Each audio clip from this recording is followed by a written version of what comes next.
जय भीम, नमस्कार। सुप्रीम कोर्टाने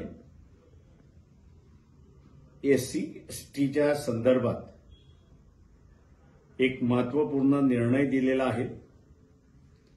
हा महत्त्वपूर्ण निर्णय देताना एससी आणि एसटी मध्ये वर्गीकरण झालं पाहिजे आणि त्याच्याच बरोबर क्रीमी लेअर हे तत्व सुद्धा लागू झालं पाहिजे। या निर्णयाच्या संदर्भात मी IAS अधिकाऱ्यांशी बोललो आणि खासगी कंपन्यांमध्ये जे उच्च पदावरती आहेत त्यांच्याशी सुद्धा बोललो।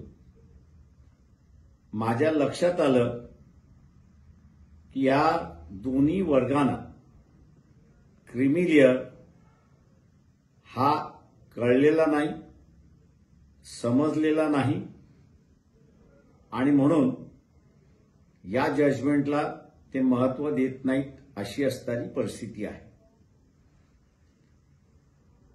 सुप्रीम कोर्टाने क्रीमी लेअर ठरवताना त्यांनी क्रीमी लेअरची व्याख्या केली आणि क्रीमी लेअरची व्याख्या करताना त्यांनी असं म्हटलंय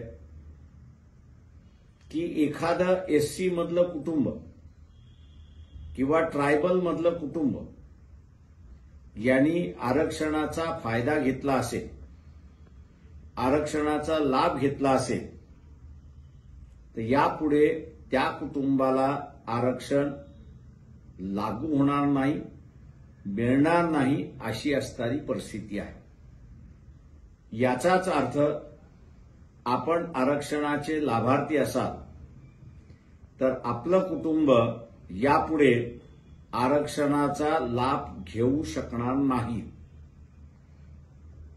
हा निर्णय देण्यात आलेला आहे। या निर्णयाचं स्वागत भारतीय जनता पक्षाने केलं आणि काँग्रेस पक्षाने सुद्धा त्या ठिकाणी केलेलं आहे। या दोन्ही पक्षांचे राज्याचे जे सरकार आहेत ते अंमलबजावणी करण्याची घोषणा त्यांनी केली आहे। ज्या अधिकाऱ्यांशी बोललो ते IAS असतील किंवा खासगी क्षेत्रामध्ये असेल, हा निर्णय लागू होणार नाहीत असं ते म्हणतात आहेत। त्यांचं म्हणणं हे पूर्णपणे चुकीचं आहे।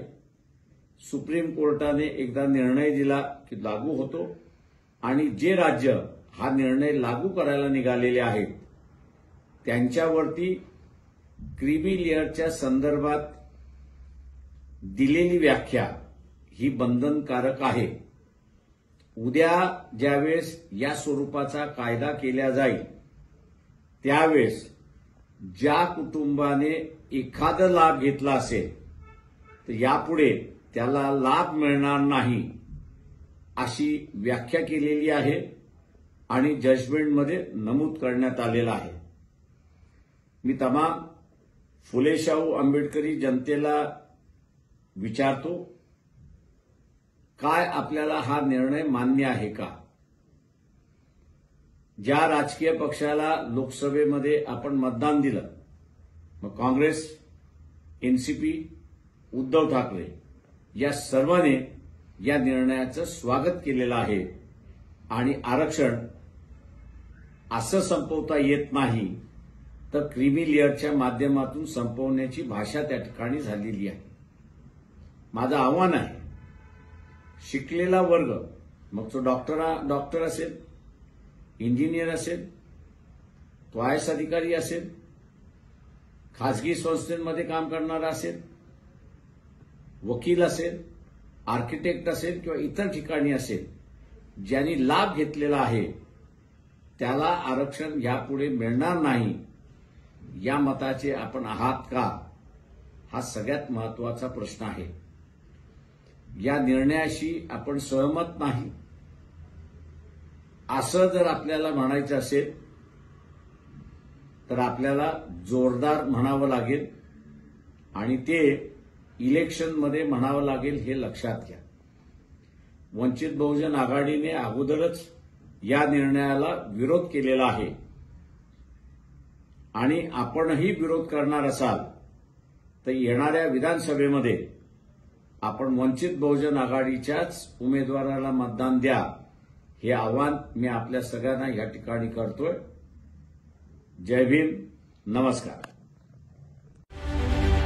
रत्नागिरी 24 न्यूज चॅनलला आताच सबस्क्राइब करा आणि शेअर करायला विसरू नका.